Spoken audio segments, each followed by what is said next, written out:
Góðan dag, ég býð ykkur hjartanlega velkomin á ársfund Fræðslumiðstöðvar atvinnulífsins. Fundurinn haldinn í samstarfi við NVFL, Norrænt tengslanet nám fullorðinna.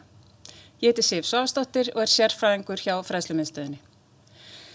Það einstaklega skemmtilegt að halda fundinn að þessu sinni þar sem Fræðslumiðstöð atvinnulífsins fagnar nú 20 ára afmæli sínu í ár og nú undir nýju ráðuneyti, félags- og vinnumarkaðsráðuneytinu. Á dagskránni í dag eru áhugaverð erindi, eins og sjá má, og í lokin verða veittar viðurkenningar til fyrirmynda í námi fullorðinna. Við gerum svo ráð fyrir að ljúka fundi klukkan 11:30 og þá bara að láta fara vel við skjáinn og njóta morgunsins með okkur. En fyrsta dagskrá ávarp Guðmundar Inga Guðbrandssonar, félagsmála- og vinnumarkaðsráðherra.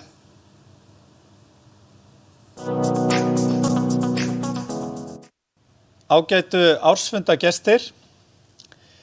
Þegar tækniframfarir og samfélagsbreytingar eru jafn hraðar og hraðinn sem þær gerast á í dag, fátt mikilvægara en að efla þekkingu, tryggja jöfn tækifæri, sporna gegn aðstöðumun og stuðla því sem oft kallað réttlát umskipti. Framhaldsfræðsla og aukin hæfni því ekki aðeins vinnumarkaðsmál, heldur jafnframt félagslegt málefni. Skipulagsbreytingar við framkvæmd laga framhaldsfræðslu verða á ábyrgð félags- og vinnumarkaðsráðuneytis. Við í ráðuneyti mínu erum afar spennt fyrir þessu verkefni og sjáum fjölmörg tækifæri og áskoranir sem skemmtilegt verður að takast á með ykkur öllum. Það hafa verið ýmis teikn á lofti að framhaldsfræðslukerfið gæti jafnvel sýnt meiri snerpu til að mæta fjölbreyttum námsþörfum og nýjum áskorunum á vinnumarkaði. Hlutverk okkar að passa að kerfið staðniki, passa að kerfið virki. Og það sameiginlegt verkefni okkar. Heimsfaraldurinn hefur dregið fram ákveðna veikleika sem sjást meðal annars í því að viðbótarfé sem sett hefur verið í málaflokkinn hefur kannski ekki verið nýtt sem skyldi og atvinnuleitendur hafa ekki sýnt þeim námstilboðum sem að þeim hefur verið beint nægilegan áhuga. Almenn þátttaka í framhaldsfræðslu hefur líka farið minnkandi á síðustu árum og framboð námskeiða verið keimlíkt ár frá ári, að minnsta kosti í einhverjum tilfellum. Það virðist vera að framhaldsfræðslukerfið sé ekki að mæta nægjanlega þörfum vinnumarkaðarins og að þessu þurfum við að gæta. Samkvæmt aðgerðaráætlun fjórðu iðnbyltinguna frá árinu 2020 talað að kynna betur almenningi og atvinnurekendum þau tækifæri og það fjármagn sem stendur til boða, skoða hvernig fjármagni til fræðsluaðila úthlutað og reyna að einfalda kerfið svo nám nýtist sem best og jafnframt að auka þáttöku. Mikilvægi þessara úrbóta virðist ríkja töluverður einhugur, jafnt meðal fræðslustofnana og aðila vinnumarkaðar. Í stjórnarsáttmála nýrrar ríkisstjórnar boðið endurskoðun löggjafar framhaldsfræðslu í breiðu samráði til að tryggja að framhaldsfræðslukerfið sé í stakk búið til að takast á við samfélagsþróun, meðal annars vegna loftslagsbreytinga og tæknivæðingar á vinnumarkaði. Að við séum í stakk búin að taka næstu skref og að taka þau saman. Endurskoðun og flutningur framkvæmdar laga framhaldsfræðslu og stefnumótun í málaflokknum á að tryggja betri afmörkun málaflokksins, tryggja betri yfirsýn og bæta tengingu við skylda þjónustu. Þar með talið vinnumarkaðsúrræði fyrir atvinnuleitendur og þjónustu við hælisleitendur, flóttafólk, skjólstæðinga, félagsþjónustu og aðra hópa sem falla undir ábyrgðarsvið félags- og vinnumarkaðsráðuneytis. Ég mun í starfi mínu sem félags- og vinnumarkaðsráðherra leggja mikla áherslu á endurhæfingu örorkulífeyrisþega og fólks með skerta starfsgetu. Framhaldsfræðsla og þjálfun einn stærsti lykillinn að nútíð og framtíð þegar kemur að því að ná árangri í þessum efnum. Mikilvægt að við leggjum áherslu á nám með viðeigandi aðlögun fyrir fatlað fólk til að tryggja jöfn tækifæri til menntunar. Þannig verður lögð áherslu á að nám sem skilgreint sem framhaldsfræðsla og nám á starfsbrautum framhaldsskólana sé aðlagað að þörfum fatlaðs fólks. Endurskoðun örorkulífeyriskerfisins þarf að hafa leiðarljósi að fjölga hlutastörfum og að fjölga sveigjanlegum störfum og framhaldsfræðslukerfið þarf að taka mið af þessu í framtíðarstefnumótun. Þetta mun gefa okkur möguleika á sveigjanlegra starfsumhverfi og ráðningarsamböndum sem gagnast einstaklingum, fyrirtækjum og stofnunum. Við verðum nefnilega öll ríkari af þátttöku fjölbreyttari hóps á vinnumarkaði, bæði við sem manneskjur og fyrirtækin sömuleiðis. Undanfarna mánuði hefur verið unnið að endurmati útgjalda innan framhaldsfræðslunnar á vegum fjármála- og efnahagsráðuneytis og mennta- og menningarmálaráðuneytis. Ég hef væntingar að sú vinna muni styðja við þá endurskoðun sem nauðsynleg í málaflokknum og gefa okkur tækifæri til þess að ná enn meiri árangri. Þá verður meðal annars hægt að byggja á aðgerðum í aðgerðaráætlun fjórðu iðnbyltinguna, varðandi úttekt, forgangsröðun og áherslur til umbóta í sí- og endurmenntunarkerfinu til að tryggja tækifæri fólks til menntunar. Að þessu sögðu, þá óska ég ykkur velfarnaðar í ykkar mikilvægu störfum og hlakka til samstarfsins sem framundan er. Við þökkum ráðherra kærlega fyrir innlegg sitt í umræðuna og getum lítið á það sem hvatningu til okkar allra sem koma framhaldsfræðslu á Íslandi að vinna saman að enn frekari þróun málaflokksins. En næst fáum við heyra frá Ingibjörgu Ösp Stefánsdóttur, stjórnarformanni FA og forstöðumanni samkeppnishæfnisviðs Samtaka atvinnulífsins. Komið öll, nær og fjær, sæl og blessuð. Það er sönn ánægja að fá að vera með ykkur í dag hérna á ársfundi Fræðslumiðstöðvar atvinnulífsins. Sér í lagi á þessum markverðu tímamótum þegar við fögnum 20 ára afmæli miðstöðvarinnar. Og ég man sjálf vel tilfinninguna sem fylgdi því að verða 20 ára og eiga 20 ára afmæli. Ótrúlegir hlutir búnir að gerast en þetta var samt bara rétt að byrja og ég held að sú sé jafnframt raunin hjá afmælisbarni dagsins. Það eru spennandi tímar framundan. Í erindi mínu í dag þá langar mig fyrir það fyrsta að fara í stuttu máli yfir aðdraganda þess að við erum hér að fagna 20 ára afmæli. Hvernig varð fræðslumiðstöðin til? Í öðru lagi að horfa yfir þá stöðu sem blasir við okkur varðandi málaflokk fullorðinsfræðslunnar og helstu áskoranir, en síðast en ekki síst að svara eða leita svara við yfirskrift erindisins. Hvað þarf til að mæta hæfniþörf sem við okkur blasir til skemmri og lengri tíma? Byrjum aðeins á sögunni. Fræðslumiðstöð atvinnulífsins var stofnuð af Alþýðusambandi Íslands og Samtökum atvinnulífsins árið 2002. Árið 2010 bættust BSRB, Samband Íslenskra sveitarfélaga og fjármálaráðuneytið svo í hóp eiganda. Hlutverkið er að vera samstarfsvettvangur þessara aðila fullorðins og starfsmenntun á íslensku vinnumarkaði með því að veita einstaklingum sem ekki hafa lokið námi á framhaldsskólastigi tækifæri til að afla sér menntunar. Og það eru ólík verkfæri sem eru notuð í leiðina að settu markmiði en öll hafa þau þetta sama lokamarkmið, það er að mæta þörfum og hagsmunum atvinnulífsins og markhópsins sem ræðir.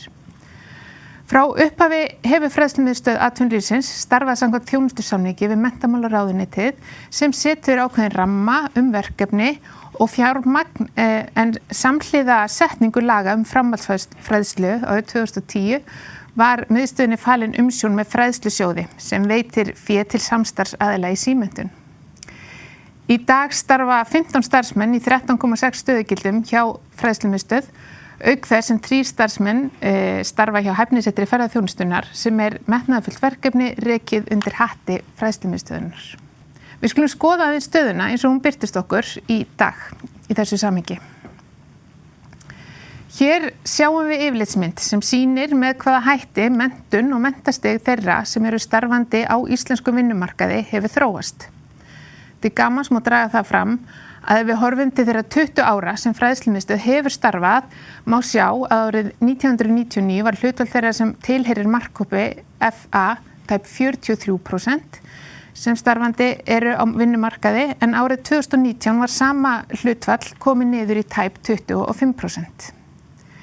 Hér þetta rétt að hafa í huga að þetta segir ekki endilega til fjölda einstaklinga í markhópnum, heldur segir þetta okkur rauninni eingöngu hvernig hópurinn sem starfandi á vinnumarkaði samsettur.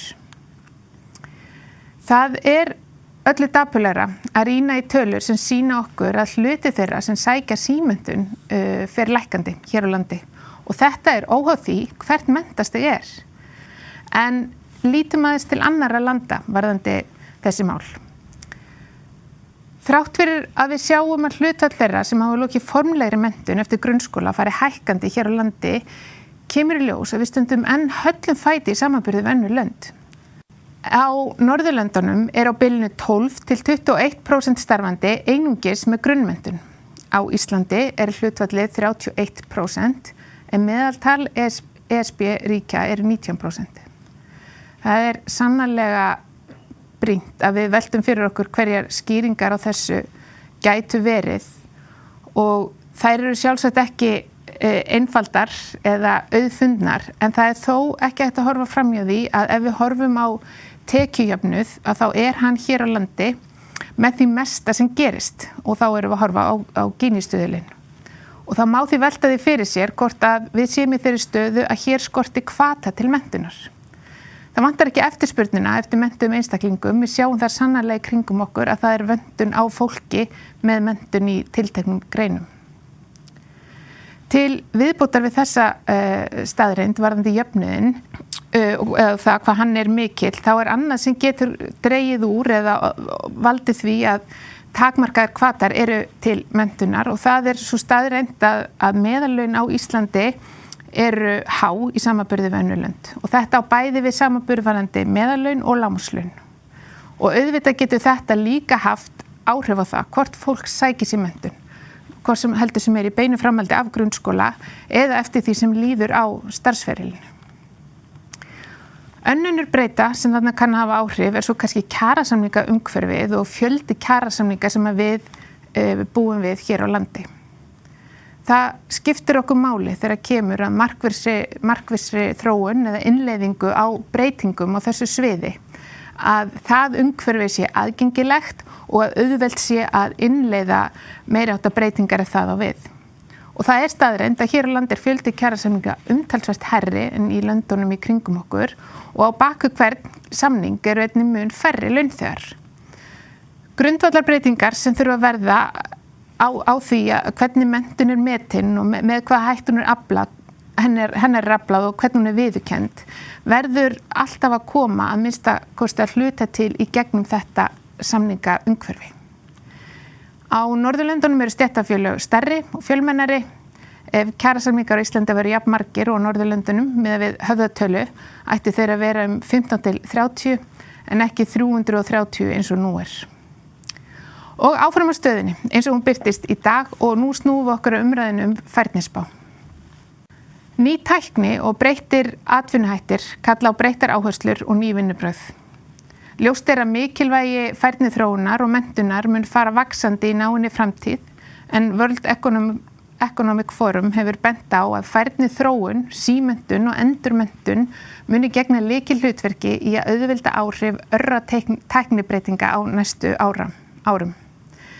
Tækniþróun, aukin fjöldi innflytjenda á vinnumarkaði, breytt aldurssamsetning og loftslagsbreytingar eru meðal þeirra þátta sem horfa þar til við mótun á hæfnistefnu. Og undanfarið hefur farið fram umræða nauðsyn hæfnistefnu fyrir Ísland en slíkt hlýtur að byggja á færnispá. Í niðurstöðum sérfræðihóps færniþörf á vinnumarkaði árið 2018 kom fram að Ísland væri eftirbátur Evrópuþjóða þegar kemur að því að leggja mat á færni og menntunarþörf á vinnumarkaði til skemmri og lengri tíma. Of lítil þekking lengri tíma þróun á vinnumarkaði til staðar hér á landi og það dregur úr getu einstaklinga, stofnana og stjórnvalda til að taka upplýstar ákvarðanir menntun og færni. Ferli við mótun hæfnisspár hófst í kjölfarið en Hagstofan gaf svo loks nýverið út slíka spá. Í þessari spá sett fram áætlun fjölda einstaklinga innan hvers menntunarsviðs, menntunarstigs og atvinnugreina-bálka fram til ársins 2035. Á myndinni til að mynda yfirlit yfir þróun atvinnugreina eins og hún birtist í færnispánni, en þarna teiknast í einhverjum tilfellum upp staða sem rýna þar betur og vekur strax upp spurningar aðferðafræðina sem að færnispáin hvílir á eða vinnan hvílir á. Á næstu mynd má svo sjá þróun á hlutfalli starfandi einstaklinga eftir menntunarstigi fram til ársins 2035. Á myndinni þróun þess hóps sem með grunnmenntun nokkuð afgerandi sem ekki kemur á óvart, en hins vegar annað sem aftur þyrfti að skoða betur og það á til dæmis við starfsmenntun. Aftur vekur þetta spurningar aðferðafræðina og við skulum aðeins skoða betur með hvaða hætti við teljum að þurfa að nálgast þetta verkefni, það er að segja vinnu við færnispá. Þegar horft til framtíðar þarf að greina mögulegt misræmi á þörf og eftirspurn á tiltekinni færni eða hæfni. Þar þarf að byggja á 3 þáttum. Það er framboð á færni, í öðru lagi er breyting á samsetningu hagkerfisins, þá með tilliti til færni og starfa, og svo í 3. lagi endurnýjunarþörfin sem er til staðar. Það þarf að þróa haglíkan sem spáir fyrir vöxt atvinnugreina og áætlar vænta samsetningu starfa eftir starfsstéttum eða færni innan hverrar atvinnugreinar og heilt yfir. Þar til aðferðafræði við færnispá hefur verið þróuð frekar og vinnunni lokið ekki mikið hægt að segja til mögulegt misræmi á milli framboðs og eftirspurnar eftir færni í framtíðinni og því hæpið að byggja hæfnistefnu á framkominni færnispá. Í framhaldinu mætti horfa til landana í kringum okkur. Þar má sérstaklega nefna Svía, Finna og Íra sem allt eru lönd sem teljast framúrskarandi í þessum fræðum og gjarnan horft til. Þau atriði sem ég hef nefnt hér á undan eru í samræmi við þá nálgun sem þar er unnið með og ég hvet alla til að skoða þá vinnu sem þar hefur farið fram. En þá er komið að kjarnanum. Hvað þarf til að við getum mætt hæfniþörf sem er til staðar, til skemmri og lengri tíma? Mér finnst gagnlegt að skipta umræðunum þetta eða áskorunum í 2 flokka og þá er annars vegar þá kerfislegar áskoranir sem snúa að þeirri umgjörð sem málaflokknum eru búnar og svo hitt sem er inntakið í náminu. Það má þó segja að grundvöllur allrar þessari vinnu og sennilega okkar stærsta áskorun sé í rauninni áskorunin sem reifið var hér undan, þar að segja að við vinnum að betur þróaðri og ígrundaðri færnispá og höfum hana til grundvallar þegar hæfnistefnan er mótuð og úrræðin í framhaldinu skoðuð. Það er heldur ekki hægt að sleppa því að nefna mikilvægi þess að lög fullorðinsfræðslu verði endurskoðuð. Verkefni sem allt of lengi hefur verið í vinnslu og jafnvel á ís. En skoðum þá spurninguna það hvað þarf til að mæta hæfniþörf og byrjum á að skoða kerfislega þætti og formgerð.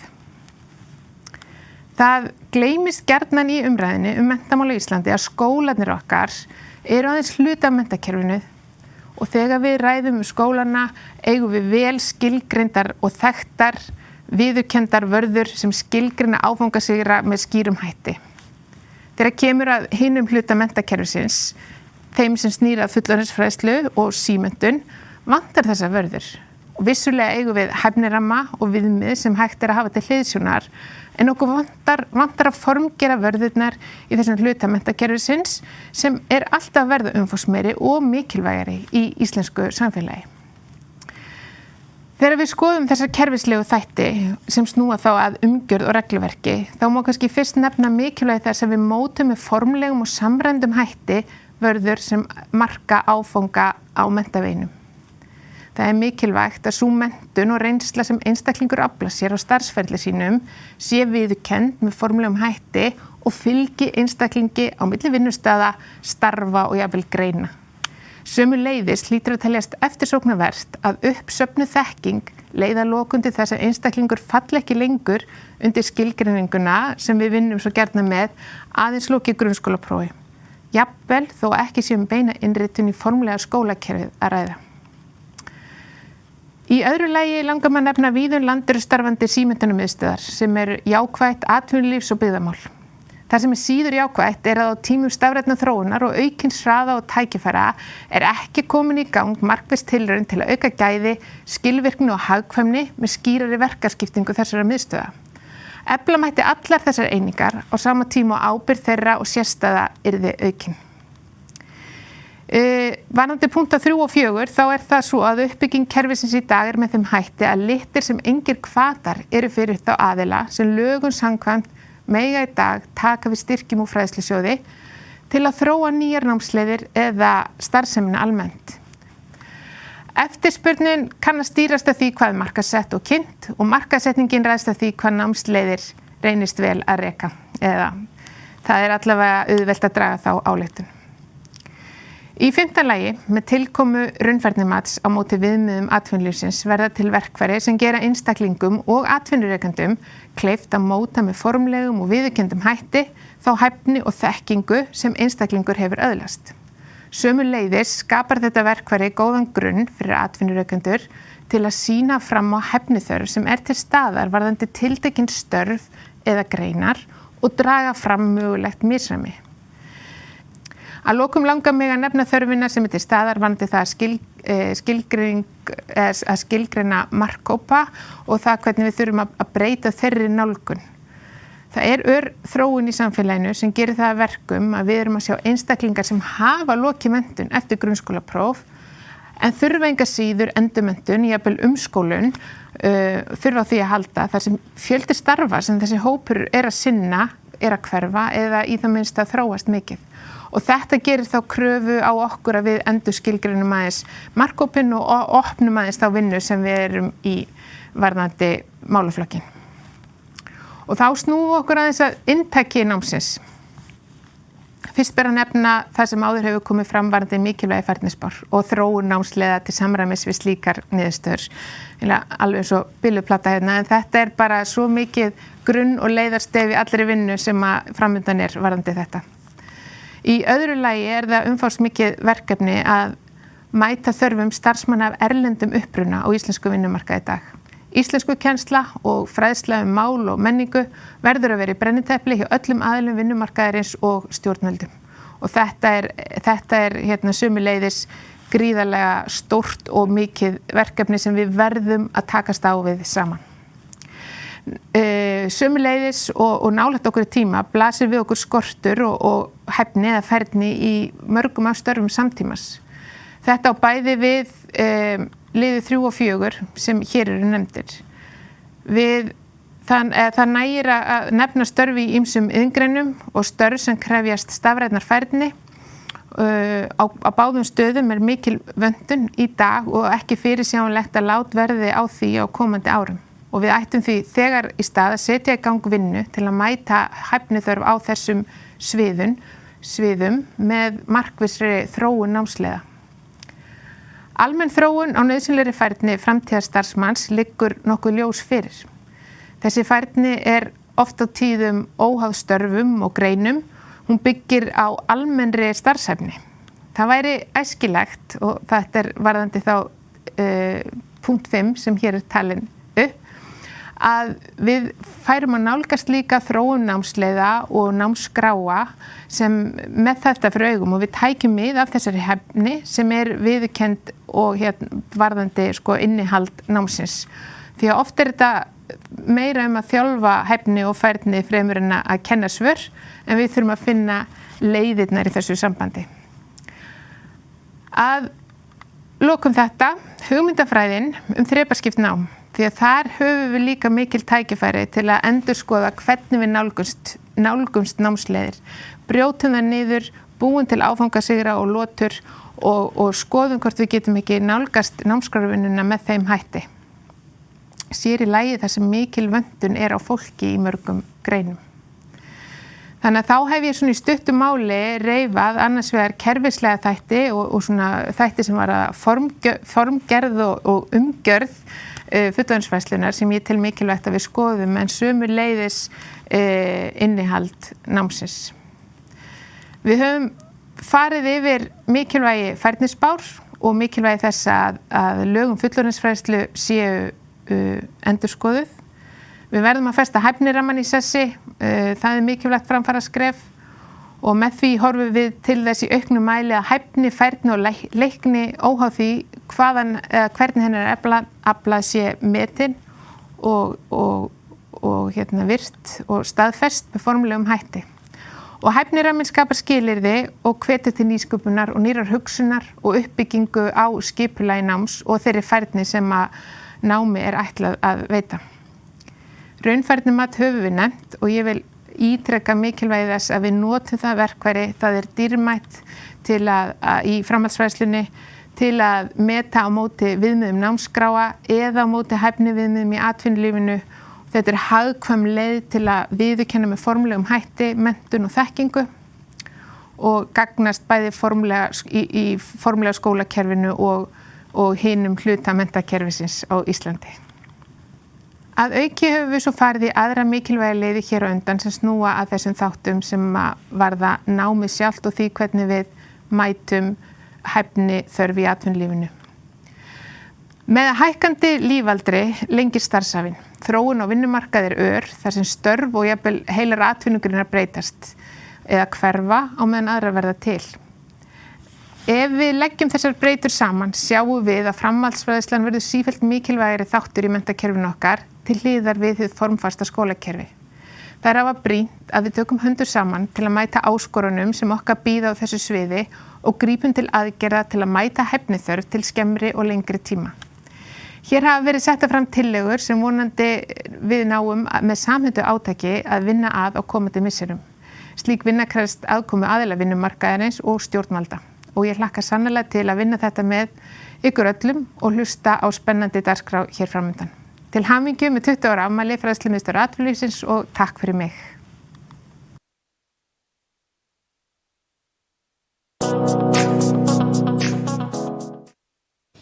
Bestu þakkir fyrir afar áhugavert erindi Ingibjörg.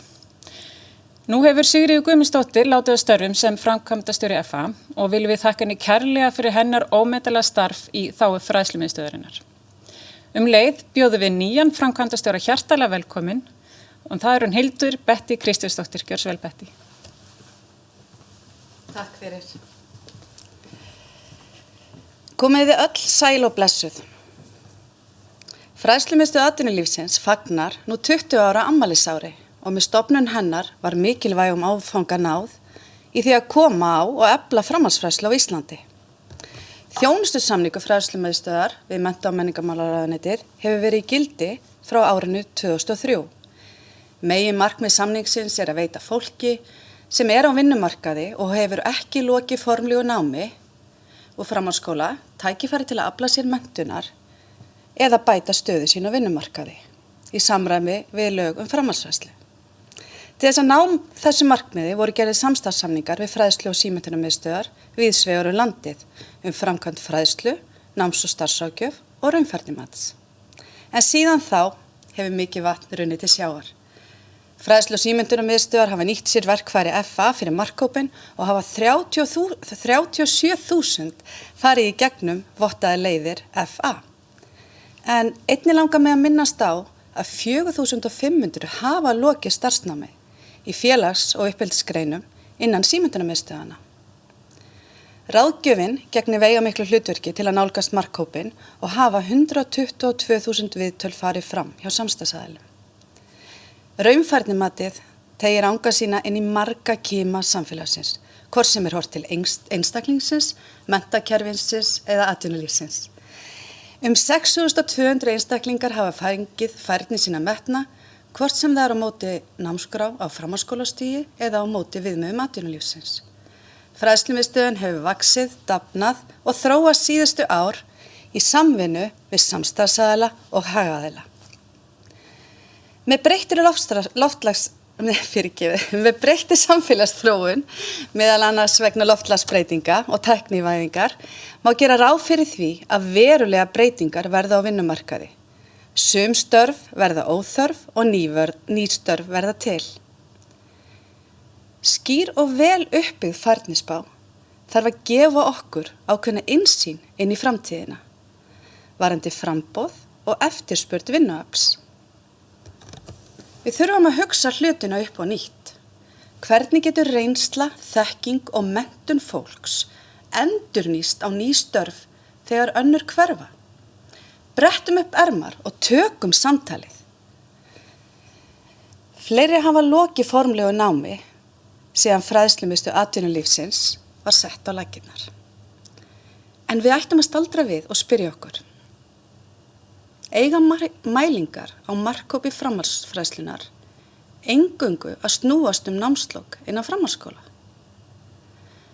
Fjöldi fólks fer í raunfærnimat til að fá staðfestingu á færni. Innan símenntunarmiðstöðvanna er mikil eftirspurn eftir vottuðum námsleiðum FA sem miða að undirbúningi fyrir framhaldsnám sem jákvætt.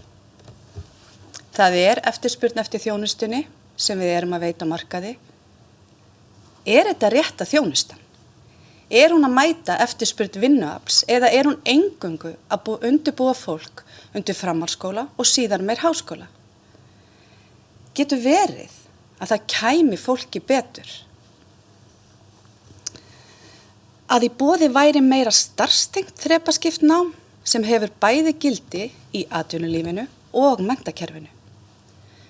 Umræðan hæfni og ákveða þrepi hæfni flokkast býr til sameiginlegan grunn á milli atvinnulífs og menntakerfis.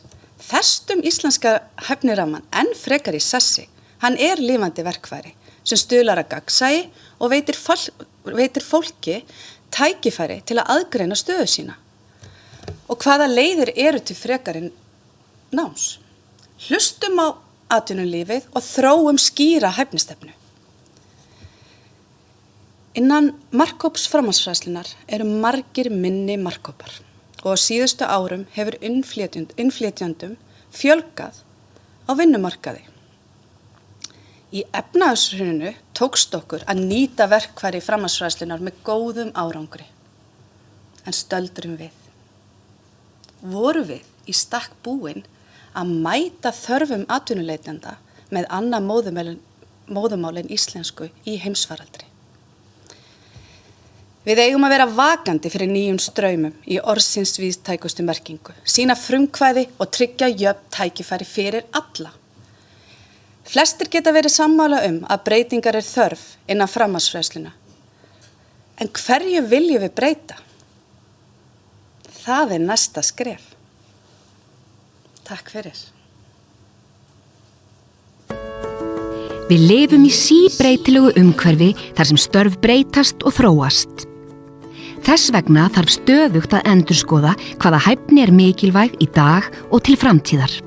Sá hópur sem talinn verða fyrir hvað mestum áhrifum breytingana fólk með stutta formlega skólagöngu og mikla starfsreynslu. Fræðslumiðstöð atvinnulífsins þróunarsetur fyrir framhaldsfræðsluna sem skapar tækifæri fyrir þennan hóp til að fara í nám eða bæta stöðu sína á vinnumarkaði með því að gera hæfni sína sýnilega. Við þróum lausnir til að greina, meta og auka hæfni á vinnumarkaði. Allt okkar starf tekur mið af hagsmunum og þörfum atvinnulífsins og markhópsins. Við horfum til alþjóðlegra rannsókna, tökum þátt í alþjóðlegu samstarfi, eigum í samtali við aðila vinnumarkaðarins og vinnum með fræðslu og símenntunarmiðstöðum allt land. Við þróum verkfæri í samstarfi við samstarfsaðila sem nýtast atvinnulífinu við að greina hæfnikröfur starfa, meta færni starfsfólk í samræmi við hæfnikröfur starfa, þjálfa og fræða fólk út frá þörfum, hvetja og styðja starfsfólk til að afla sér símenntunar. Þessi verkfæri nýtt hjá fræðslu og símenntunarmiðstöðum land allt og í stöðugri þróun. Viltu efla hæfni þína eða starfsmanna þinna? Sérðu tækifæri í samstarfi? Kynntu þér málið á fræ.is eða hafðu samband.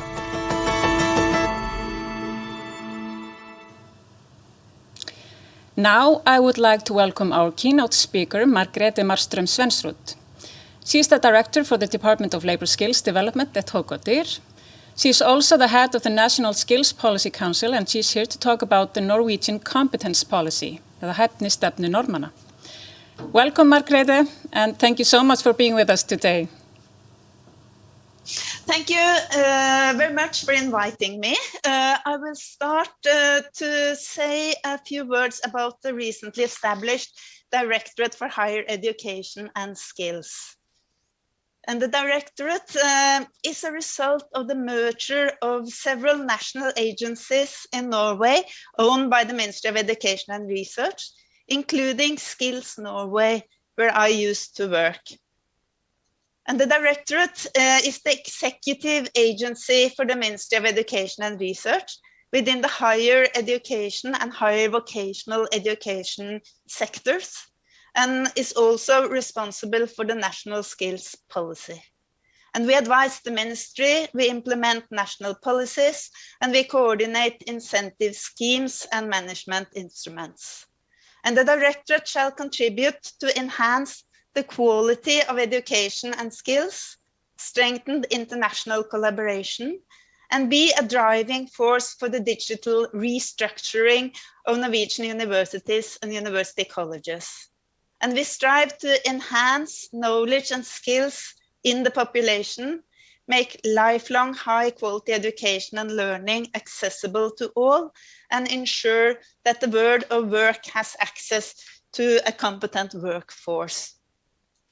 And to respond effectively to identified skills challenges, and to improve the governance arrangement of Norway's skills system, the Norwegian government, represented by several ministries, together with the social partners, the voluntary sector, and adult learning associations, as well as representatives of the Sami ethnic minority, committed themselves to implementing a Norwegian strategy for skills policy. The strategy sets goals and gives direction for skills policy. And it was signed in 2017 and is now due to be renewed. And in advance of the strategy, we collaborated with the OECD in order to analyze the challenges Norway faced concerning skills and productivity. OECD concluded that Norway didn't manage to use the skills of the population well enough. And the reason was, among other things, that responsibilities and measures were not well enough coordinated to ensure sufficiently targeted efforts. OECD pointed out the challenges with lack of coordination between stakeholders, both nationally and regionally, as well as between the various administrative levels. And then they advised us to set up a skills strategy for Norway, incorporating a whole of government approach. An active use of the tripartite cooperation is essential to safeguard the Norwegian labour market model and develop an effective skills policy. The strategy partners agreed to focus on skills development in order to create an inclusive labour market. And this skills investment will be of importance in counteracting social dumping. And the common goal is to secure every adult a real opportunity for learning and training through life, and such secures a skilled workforce to meet the demands of the employers. Skills policy is mutually dependent on other policy areas in order to achieve its objectives, such as education policy, industrial policy, labor market policy, regional policy, and integration policy. And to achieve the overall objective of the strategy, we have identified 3 main areas for the skills policy, as you can see here on the slide. The strategy for skills policy has been important to put skills policy on the agenda, both in policy development and in society in general. The collaboration between a broad range of actors is essential for anchoring this skills policy. And the strategy has also impacted our view on continuing education. We have more focus on collaboration between educational institutions and work life to develop educational offers that is relevant for work life. And there's also a broader range of short and flexible educational offers that can be combined with a full-time job. And to governance arrangements that have been introduced as part of this strategy, the Skills Policy Council and the Future Skills Need Committee has been established. And the Skills Policy Council introduced an overarching coordination body for the previously quite fragmented field of skills policy, applying a whole of government approach. The Council includes not only traditional tripartite partners, but also actors from the third sector and the counties. And the Council's purpose is to follow up on the strategy and to continue to promote cooperation between the involved stakeholders.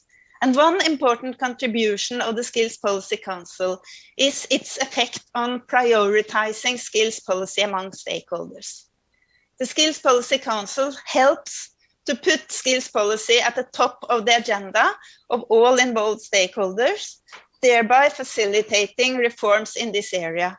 And similarly, the Skills Policy Council and the Norwegian strategy for skills policy in general are seen as giving the government legitimacy and capacity to introduce more ambitious and innovative politics.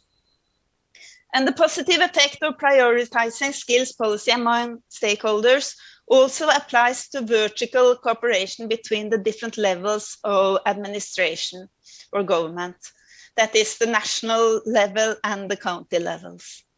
And the inclusion of a county representative within the Skills Policy Council helps to put skills on the agenda of the individual county executives as well. And they often regard other policy areas such as infrastructure as their main priority. So that's been very helpful.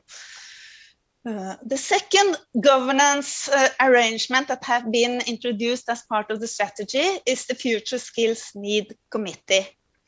And the committee is independent of the Ministry of Education and Research and has 18 members. The main social partners are represented. There are 4 representatives from the employer side and 4 from the employee side. We have 9 researchers and 1 representative from the county councils. And the committee is led by our director, Sveinung Skule, and our directorate also acts as a secretariat for the committee. And the Norwegian Committee on Skills Need has the following assignments.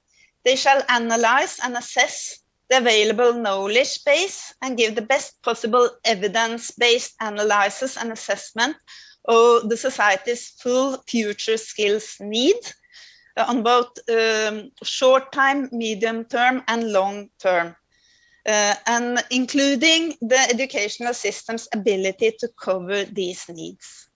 They shall also provide a basis for policy making on national and regional level and point to dilemmas and challenges and facilitate and stimulate an open dialogue and discussion about society's skills needs and produce reports. And consequently, consequences of key economic, social, demographic, and technological trends will affect education, skills needs, and the way we work and learn. In the future, far more people will need skills because of the labor market transitions, both nationally and globally. And the aging of the population means that we both can and must work longer. Technological development is largely driven by increasing digitalization, and it's contributing to expectations of greater need for transition going forward. The green shift leads to major changes in production, employment, and consumption, and it also creates a need to build new industries such as batteries, offshore wind, hydrogen, carbon capturing, etc. And the pandemic has intensified the changes, and the gap we see in Norway between supply and demand for skills has widened during the past few years. And the Norwegian Committee on Skills Need will concentrate on 2 topics in the ongoing period: the tertiary vocational education sector and their role as contributor for lifelong learning, and skills needs arising from transition to a green economy. The national economy is picking up pace quicker than expected in spite of the pandemic.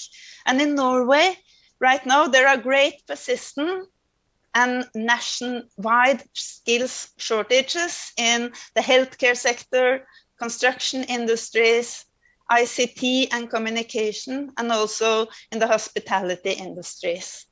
And even though several indicators in Norway point in the right direction, there are persistent challenges. The challenges illustrate that a strategy for skills policy and a collaboration between a broad range of skills policy actors will be needed also in the future. And these are challenges that cannot be solved by one actor alone, and they comprise several policy areas.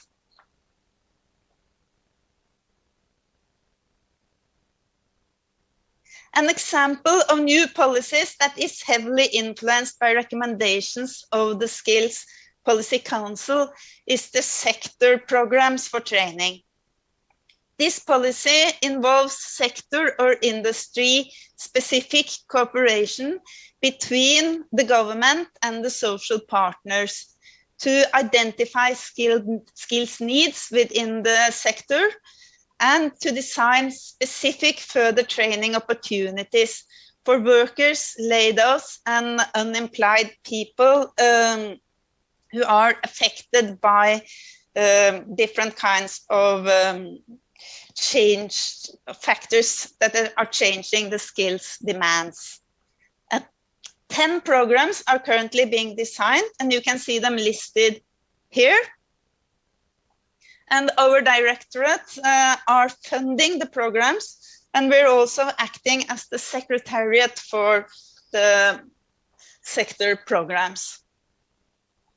And as a result of the election in the autumn of 2021, a new government was installed in Norway.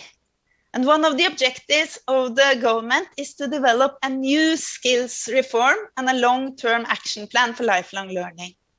The skills reform will be developed through a tripartite collaboration, and they also want a reform for decentralized education so that more people can have access to lifelong learning where they live. We are still in the early days, and it's too early to elaborate on this policy reform right now, but maybe on a later occasion. Thank you very much for listening, and thank you for inviting me.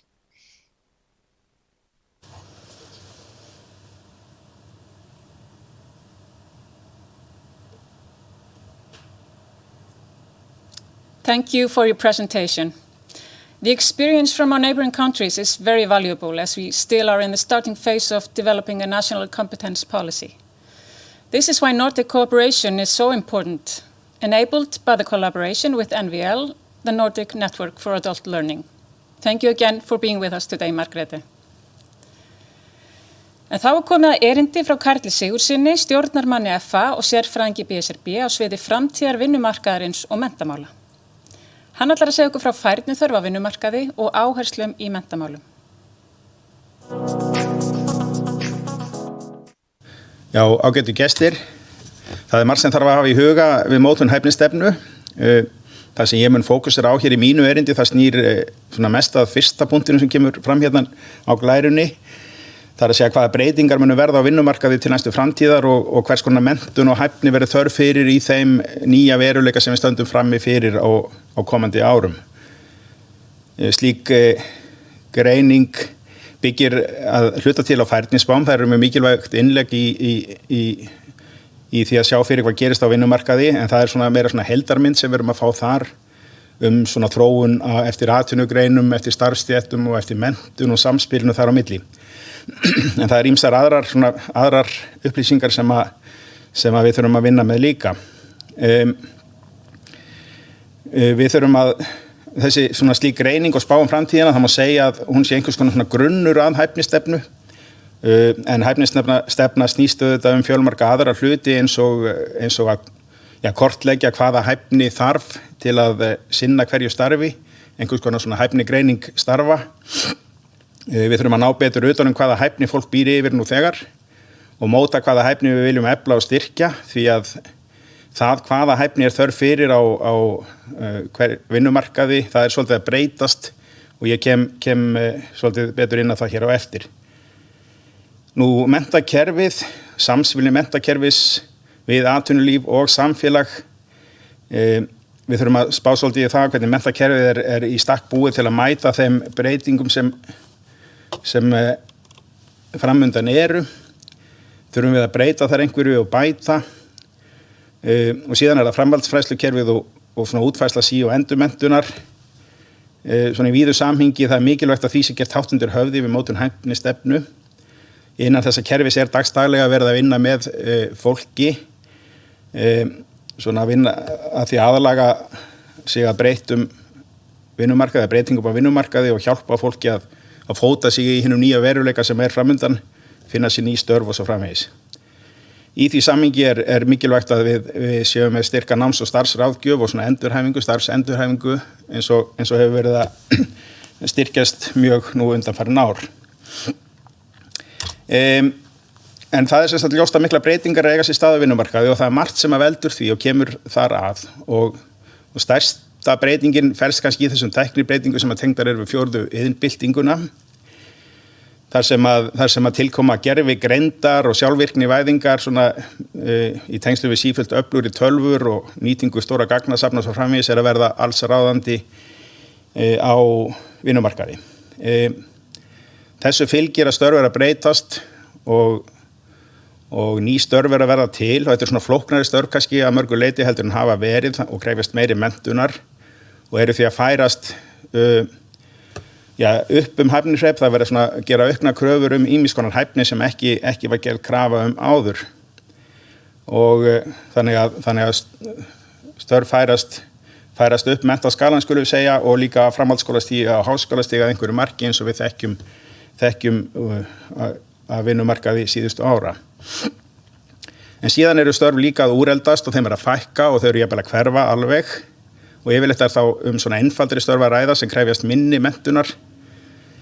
En einnig erum við að sjá það að flóknari störf og ýmis störf, jafnvel sérfræðistörf eru að verða fyrir barðinu á þessari þróun líka og það eitthvað sem við þurfum að hafa í huga og reyna að leggja mat á til framtíðar.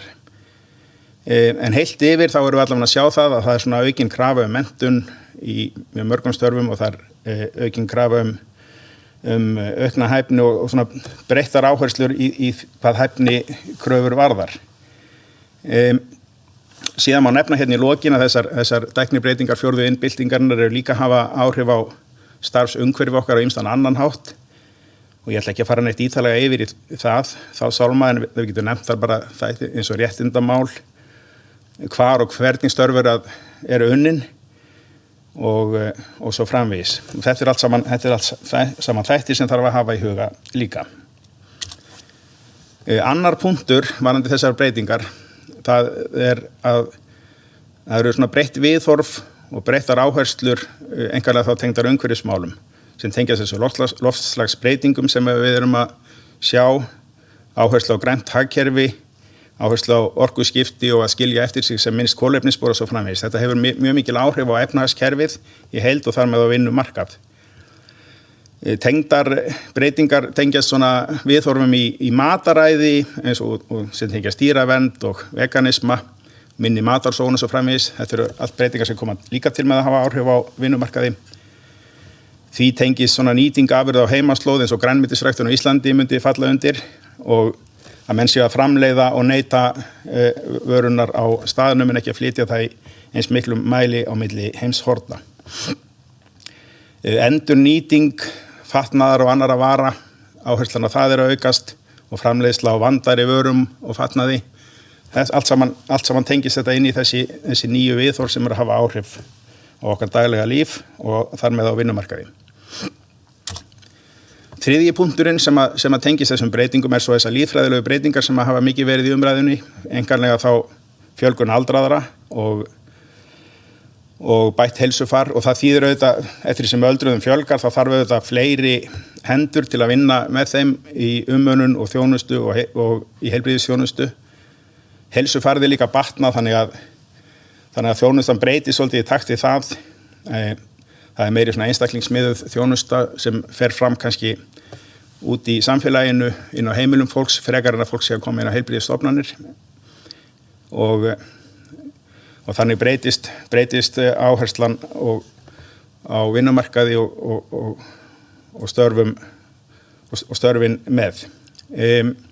Á sama tíma þá þetta verður hlutfallsleg fækkun barna og yngra fólks en við erum ekki að sjá fram á það hafi kannski mikil áhrif næstu svona árin eða áratuginn.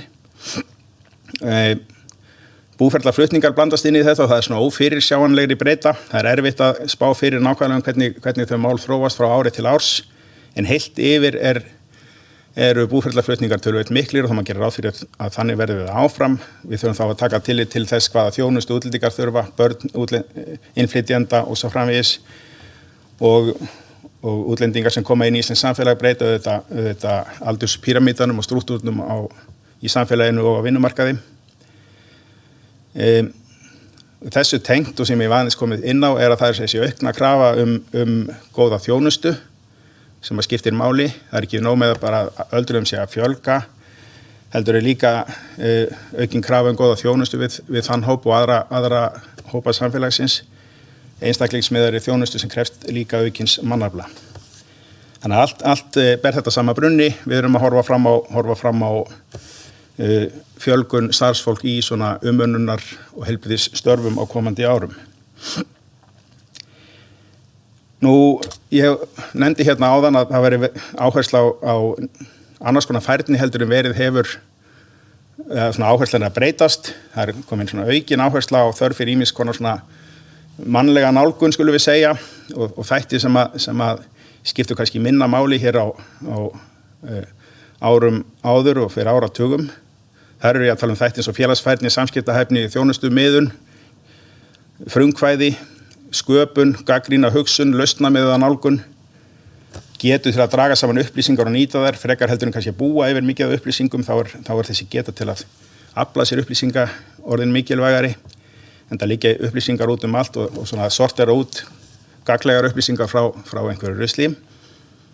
Það er svona orðin meiri áhersla á þetta kunnáttu frekar heldur en kannski of mikla sérhæfingu, þó að hún verði auðvitað áfram með einhverju marki. Það er þessi geta til að geta brugðist hratt við breytingum, hafa svona mikla aðlögunarhæfni, þróunarhæfni. Þannig að þetta er allt saman þættir sem eru svona hafa verið að skora hærra og hærra núna undanfarin ár og er gert ráð fyrir að sú þróun haldi áfram. Á meðan aðrir þættir sem eru kannski svona velrætni, að þeirra sú hæfni, það er svona áherslan á þá hæfni fyrir minkandi. Í þessu samhengi má nefna að í Evrópu er verið að þróa svona tæki sem að tengir betur saman störf við hæfni. Það er þá ekki verið að horfa beint á menntun fólks, heldur á svona hæfni þætti, og það er bara listað upp mjög stórt safn af hæfni þáttum sem að fólk hakar við sem er að leita sér að vinnu, og þessir hæfni þættir eru jafnframt tengdir við störf, og þetta auðveldar mjög annars vegar bæði vinnumiðlun og býr líka til mjög góðan gagnabanka sem nýtist til þess að átta sig á því hvar er skortur á vinnuafli, hvar er svona einhvers konar kannski misræmi eða mismats á milli hæfni fólks og þeirra starfa sem er í boði. Og þetta Íslendingar eru hluti af þessari vinnu, taka þátt í þessari vinnu. Aðeins svona í lokin áður en að svona í kjölfarið á þessari almennu umræðu hæfni þörf og breytingar á vinnumarkaði, að þá ætla ég að fara hérna aðeins yfir svona hvernig þetta snýr að opinberum starfsmönnum, einkanlega þá BSRB hlutanum. Það er ljóst að gervigreind, hún leysir varla af hólmi flest þeirra starfa sem eru í opinbera geiranum. Þetta eru störf sem snúast mikið til umönnun, störf í skólakerfi, störf innan heilbrigðisþjónustu. Það er sem staðstæði verið að vinna með fólki og það er ekki fyrirsjáanlegt svona alveg í næstu framtíð að gervigreind geti leyst þau störf á hólmi. Við erum að horfa fram á fækkun starfa á sumum sviðum og svona breytt innihaldsstarfa að einhverju marki, breyttar kröfur menntun og hæfni í mörgum störfum innan opinbera geirans, og því er yfirleitt mætt með því að endurmennta fólk og veita því endurmenntun og þjálfun á nýjan hátt. Og í könnunum sem hafa verið gerðar innan okkar raða þá upplifir fólk að störf þess taki breytingum, menn er að finna fyrir því. Það er að verða breytingar einkanlega hvað varðar svona ýmis konar tækni notkun og fleira þætti sem því tengjast, en fólk almennt jákvætt gagnvart þeirri þróun og nær að mæta henni vel með endurmenntun. Nú erum við að vinna frekari greiningu á menntaþörf innan BSIB, erum að taka þá hópa sem eru starfandi innan okkar vébanda og skoða hvernig þeir hópar eru samansettir og hvaða svona menntaþörf þar að baki. Þetta bara svona örstutt yfirlit yfir og ég vona að þetta sjáist, þetta frekar smátt letur en vinstra megin þá listi yfir svona helstu geira sem okkar starfsfólk að vinna sem ekki í fagstéttunum og hægra megin yfirlit yfir fagstéttunar sem innan BSIB. Og við sjáum það á þessum örfum sem eru þar fyrir aftan að það sína svona að í flestum stéttum þá gerum við ráð fyrir að mannaflaþörfum verði bara óbreytt, þannig að það verði rauninni bara fjölgun í þeim stéttum í samræmi við fjölgun þjóðarinnar eða fjölgun á vinnumarkaði í heild. Það þó gert ráð fyrir að fjölgun verði í stéttum heilbrigðisstarfsfólks og svona umönnunarstörfum í samræmi við það sem ég fór yfir hérna áðan. Og sama gildir þá sjúkraliða sem eru þetta heilbrigðisstétt líka og við gerum ráð fyrir að það verði aukin þörf fyrir löggæslu líka og fjölgun lögreglumanna bæði vegna uppsafnaðra þarfar að einhverju marki og tengslu við ferðaþjónustu og fleiri þætti. En flestar aðrar stéttir við gerum ráð fyrir að það muni svona bara vera svipuð þörf áfram og nú. Það helst í störfum ritara og skrifstofufólks sem við gerum ráð fyrir að verði einhver fækkun starfa og töluvert mikil fækkun starfa í tengslum við þessa sjálfvirknivæðingu sem ég nefndi hér í byrjun. Þannig að þessi yfirferð mín yfir svona almenna þróun og þróun sem við sjáum fyrir okkur í BSIB, ég vona að það verði svona ágætis innlegg í þessa almennu hæfni stefnu fyrir Ísland svona þegar að frekari vinna og greining liggur fyrir, en þakka bara fyrir mig að sinni. Takk.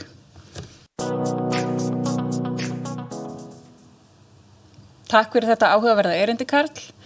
Þessi fróðlega samantekt skerpir sín okkur á þarfir og áherslur atvinnulífsins sem eru síbreytilegar og leið mikilvæga vegvísir hvernig við getum stutt við nauðsynlega hæfni á vinnumarkaði með verkfærum framhaldsfræðslunnar. En nú fáum við að sjá stuttmyndband þau verkfæri sem FA hefur upp á að bjóða og var það styrkt af EPALE sem vefgátt fullorðinsfræðslu í Evrópu. Þessi verkfæri eru nýtt hjá fræðslu- og símenntunarmiðstöðum land allt og í stöðugri þróun. Í hæfnigreiningu lykilhæfni starfs skilgreind. Greiningin myndar starfaprófíl sem grunnur að uppbyggingu náms eða raunfærnimats. Hæfnikröfur starfa verða sýnilegar og geta stutt við ráðningar og starfsþróun. Raunfærnimat gefur fólki tækifæri til að fá hæfni sína metna til styttingar á námi eða á móti hæfnikröfum starfs. Hæfni reynslumikilla einstaklinga gerð sýnileg og hefur raunfærnimat reynst öflugur hvati til enn frekari hæfniþróunar. Námsleiðir byggja á þarfa og hæfnigreiningum og þeim ætlað að koma til móts við og byggja upp hæfniþarfir sem skapast í atvinnulífinu. Í námsleiðunum lögð áhersla á starfstengda og persónlega hæfni sem gerir fólki kleift að þróa starfshæfni sína.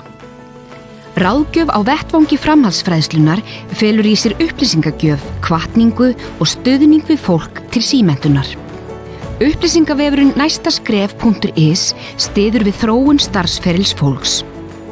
Í starfsferilsráðgjöf gefst meðal annars kostur á að draga fram áhugasvið og styrkleika starfsfólks og finna leiðir til hæfniþróunar. Þannig getur fólk dafnað betur í starfi. Ávinningurinn allra. Öflugri einstaklingar, öflugri fyrirtæki, öflugra samfélag. Viltu efla hæfni þína eða starfsmanna þinna? Sérðu tækifæri í samstarfi? Kynntu málið á fræ.is eða hafðu samband. Og þá komið að því sem við öll verið að bíða eftir, að veita viðurkenningar til fyrirmynda í námi fullorðinna. Og við ætlum að heyra frá þeim líka. Það Advanja sem gefur vegleg verðlaun sem eru þráðlaus heyrnartól. Nú mun Hildur Betti Kristjánsdóttir framkvæmdastjóri FA kynna hverjir hljóta viðurkenningarnar.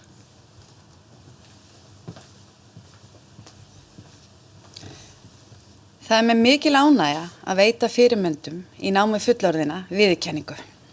Þau sem hana hljóta fá viðurkenningu fyrir árangur að hafa bætt stöðu þeirra. Stöðu þeirra á vinnumarkaði eða í námi. En María Sigurðardóttir var tilnefnd að miðstöð símenntunar á Suðurnesjum. Í dag starfar hún sem ráðgjafi hjá SHA. Hún hefur lokið námi í skrifstofuskólunum, menntastofum og háskólagrunni HR í kjölfarið. Til hamingju. Gjörðu svo vel.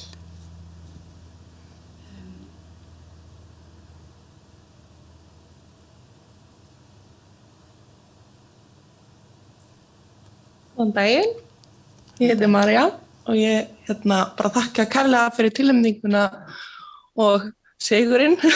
En ég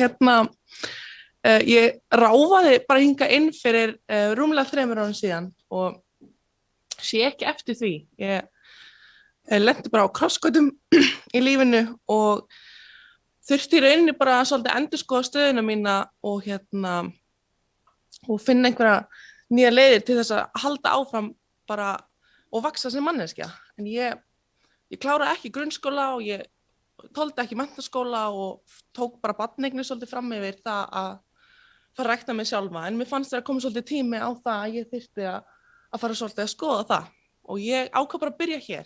Hér var bara tækifærin bara hrönnuðust upp og það tóku móti mig bara ótrúlega góðar og yndislega konur sem að heldur bara svolítið í hendina á mér gegnum þetta. En ég byrjaði bara lítið, sjálfstraustið mitt var bara ekki það hátt og ég hafði í rauninni ekki trú á mér að ég gæti lært. Og svo kom ég í skrifstofuskólann og það var bara æðislegu tími og ég bara sá það sjálfstraustið og bara sjálfsvirðingin og trúa einn getur bara óks og ég ákvað bara að taka mér stærri verkefni og ég kláraði menntastóðir og bara sko andlega líðanina því að við þurfum svo mikið að skoða okkar andlega líðan í dag að því að við keyrum oft áfram einhverju orku eða einhverju gufu sem ekki til og við svolítið stoppum ekki og skoðum hvernig við erum í rauninni að hafa það. En er það bara alls ekki, pæla svo mikið í og það eru bara hvernig hefur það og hvernig gengur og eru stundum bara í þessu hlutverki að stappa mann stálinu.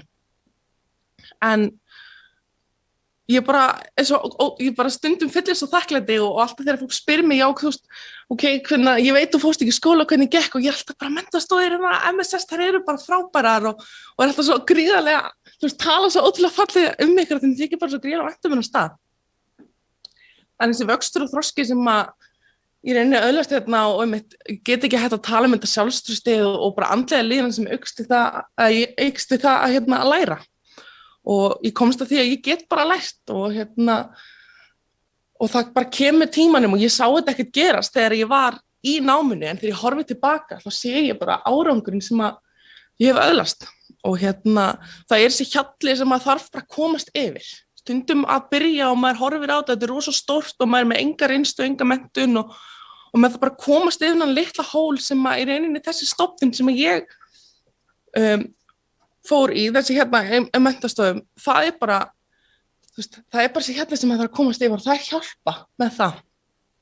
Og sko nýtingin í dag, það er svo ótrúlega margt sem þetta nám snertir á og það er markþjálfun og það er að standa fyrir fram á fólk og tala og það er að læra það eins og hann nefndi á hann að afla sér upplýsingar þegar það er bara svolítið það sem við þurfum að kunna í dag og ég geri þá hverjum degi minni vinnu þegar ég get ekki vita allt og gert allt og geta allt en ég get allavega lagt mig fram við að reyna að læra það og afla með þekkinguna og það er svolítið það sem þessi stofnun hefur kennt mér. En ég fór svolítið óhefðbundna leið, mér langaði ekki í stórt og mikið háskólanáma því að ég er bara þannig manneskja, mér finnst gaman að tala eins og þið kannski sjáu það, mér finnst gaman að tala við fólk og kynnast öðru fólki og skoða heilan og skoða hegðun og það er það sem ég ger ekki að sá á og það lærði ég líka hér, bara að tala við fólk. Ég var að koma úr einhverju 3 ára fæðingarorlofi og bara nánast kunni ekki samskipti við fólk, þannig gerist það bara.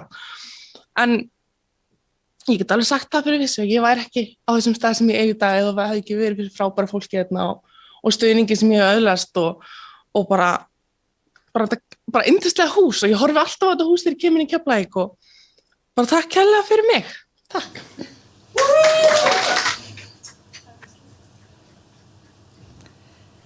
Já, gefum Maríu klapp.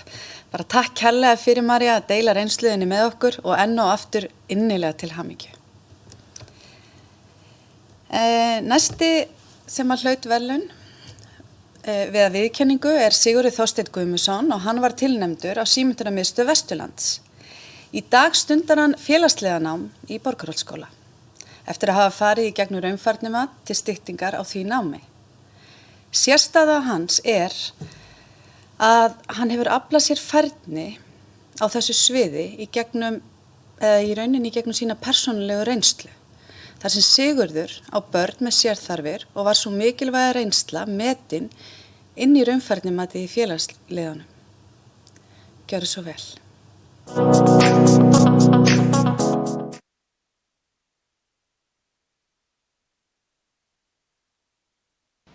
Sigurður Þorsteinn Guðmundsson heiti ég. Ég er 4 barna faðir hérna á Akranesi og ég er bara svona klassíski ADHD-strákur með mótþróa og var í fulla íþróttum og komst af þar og raun og veru tók ekkert voðalega mikið þátt í námi. Ég flyt heim, bý erlendis þegar ég kem heim í 5. bekk til Íslands og þá lendi ég í því að raun og veru farið mitt var bara aðal áhersla á lögði að kenna mér íslensku og ég lendi raun og veru í því að svona margt annað dettur þá til hliðar. Þegar maður er ekki svona öruggur umhverfi sínu og þá er stundum erfitt að læra þegar maður er barn og ekki voru til greiningar þá. Þannig að ég flosna bara upp úr framhaldsskóla bara leið og hann byrjar og en var nú satt búinn að taka einhverja þjálfunargráður og annað slíkt, þannig ég var komið með einhverja framhaldsskólaeiningar, búinn að taka pungaprófið og margt annað, þannig ég var nú komið með eitthvað. En svo þegar líður á að ég fer í framhaldsskóla þá gengur það bara ekkert upp. Og ég verður bara að fer á vinnumarkaðinn, þar töluvert lengi og enda svo í brennút og fer í virk. Og það var stór skellur með þungt heimili og svo hefur komið fram undan að ég með 4 börn og 2 með mikla sérþarfir og stúlku í einstöku börnum og það er gífurlegt álag og það var rosalega gott að hafa fengið alla þessa aðstoð hjá öllum þessum stofnunum og að hafa getað farið í þessi raunfærnimöt og fá því líka trú þar. Ég byrjaði að fara í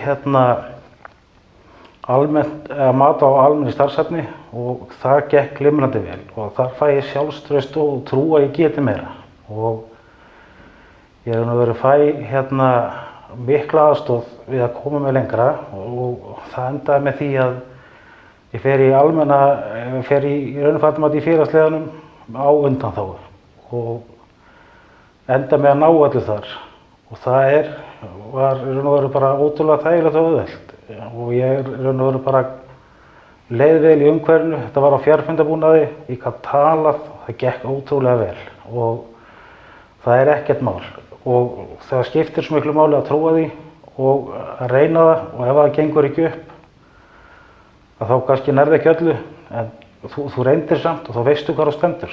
Það skiptir ótrúlega miklu máli að vita það bara frekar hvað maður er staddur og það er engin skömmið í að falla þótt þú farir svo áfram í náma. Ég gekk vel fyrstu önnu mína, náði 3 áfangum, meira álag á mér önnin og eftir, fleiri sóttkvíar, eins og þau þekkið í þessu yndislega ástandi og ég bara hafði ekki tíma í eitt fagið og bara datt alveg úr þar, áhuginn var ekki til staðar, féll þá í einu fagi af 3 og ég ákvað samt að skrá mig 3 á næstu önn. Ég ætla að hvetja ykkur til þess að mæta niður í næstu símenntunarmiðstöð. Ég fór í símenntunarmiðstöð á Vesturlandi, það var tekið frábærlega við mér. Þetta er ekkert mál, það er bara klára þetta, mæta, sjá hvað þú stendur. Nú er ég komin inn í félagslega brúna í Borgarholtsskóla og það gengur mjög vel og að setja dálítið eftir sem að einn kennari sagði við mig bara mjög fljótlega í náminu var það að talið við okkur félagsliðar og fólk í brúanámi, bara almennt, er fólk í vaktavinnu. Þótt þú sért í vaktavinnu með heimili að þá er alltaf reynt að hjálpa. Þú þarft ekkert að ná 10 í öllu, þú þarft bara að ná áfangan. það ekkert mál. Það bara að mæta, hafa trú á sjálfur. Ef þú fellur í einum áfanga, þá skiptir það engu máli. Hann verður í boði á næstu eða þannig stund. Halda áfram, byrja og ef þú átt erfitt með lestur eins og ég bara gat ekki lesið fyrir börn til þess að koma því í háttinn. Ég bara las það hægt og gerir sennilega ennþá uppátt og ég fór að hlusta á bækur, ef þú hlustar ekki á bækur, hlusta á podcast. Bara hlusta á talamál, annað heldur en bara tónlist, skiptir svo miklu máli upp á orðaforðan, orðaskilning og getuna til þess að geta meðtekið. Þú ert komin í námið og er eiginlega bara mannréttindi að hafa orðaforða. Það skiptir gífurlega miklu máli. Og í lokin þá vil ég þakka Símenntunarmiðstöð Vestfjarða kærlega bara fyrir alla þá aðstoð sem ég fengið. Ómetanlegt bara frá dýstu hjartarótum og ég vil þakka Fríðu Ósk Kristjánsdóttur konu minni kærlega fyrir alla þá þolinmæði að hafa ákveðið að velja mig með svona brest eins og ég er með það. Það er ekkert auðvelt og bara takk kærlega fyrir mig. Endilega kíkið á næstu Símenntunarmiðstöð.